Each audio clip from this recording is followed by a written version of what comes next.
എടാ ബെൻസേ, നമ്മുടെ സുധീഷിൻ്റെ പെങ്ങളുടെ കല്യാണമല്ലേ നാളെ? നീ ആ വീട്ടുകാരെയൊക്കെ കണ്ടതല്ലേ? അച്ഛൻ, അമ്മ, വല്യമ്മ, പാവങ്ങളടാ.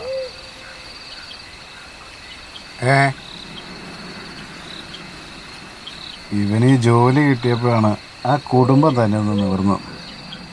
അപ്പോൾ തന്നെ നിങ്ങൾക്ക് മനസ്സിലാക്കാവുന്നതേ ഉള്ളൂ ഈ കല്യാണം അവർക്ക് എത്ര വലുതാണ്. എല്ലടാ സുധീഷ, നമ്മളവിടെ ചെന്ന സമയം തൊട്ട് ഈ സുധീഷിന് കുറേ കോളും വിളിയൊക്കെ. അന്വേഷിച്ച് ചെന്നപ്പോഴാണ് ഈ പെങ്കൊച്ചിനെ ഒരു അഫെയർ ഒരു ചെറുക്കനായി. പഠിക്കുന്ന കാലം തൊട്ടുള്ളതാണെന്നാണ് പറയുന്നത്. എന്തായാലും ഇപ്പം കല്യാണമൊക്കെ ആയി വന്നപ്പോൾ അവൻ കുടുംബത്ത് കയറി വന്ന ഒരു ഭീഷണി, കല്യാണം മുടക്കുമെന്ന്.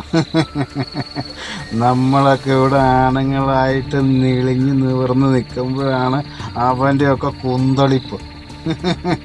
കല്യാണ വീട്ടിൽ നിന്ന് മെല്ലെ സംസാരിച്ച് അവനെ ഞങ്ങൾ റബ്ബർ ഷെഡിലേക്ക് കയറ്റി. ചെറുക്കം കുറച്ച് വിളവനാ.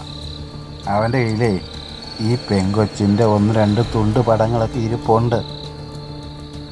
ഞാൻ അവനെ പിടിച്ച് 1-2 പോലീസ് മുറിയിൽ വർത്താനം പറഞ്ഞുകൊണ്ടിരിക്കുന്നതിൻ്റെ ഇടയിലാണ് ഈ സുധീഷിൻ്റെ അച്ഛൻ വന്ന് ഒരു കയ്യബദ്ധം.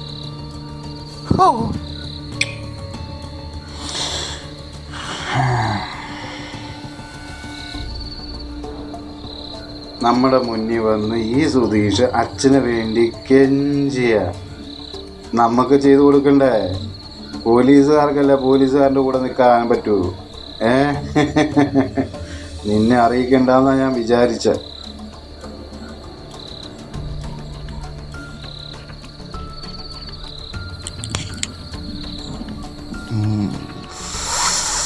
പക്ഷേ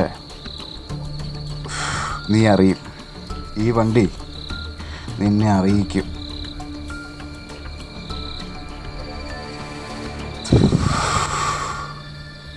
ഞങ്ങളുടെ കൂടെ ഒന്ന് നിന്ന് തന്നാൽ മതി.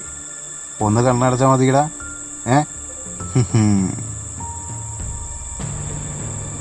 ഈ വണ്ടിയുടെ ഡിക്കിയിൽ ആ കഴിവേറിയുടെ ശവമുണ്ട്.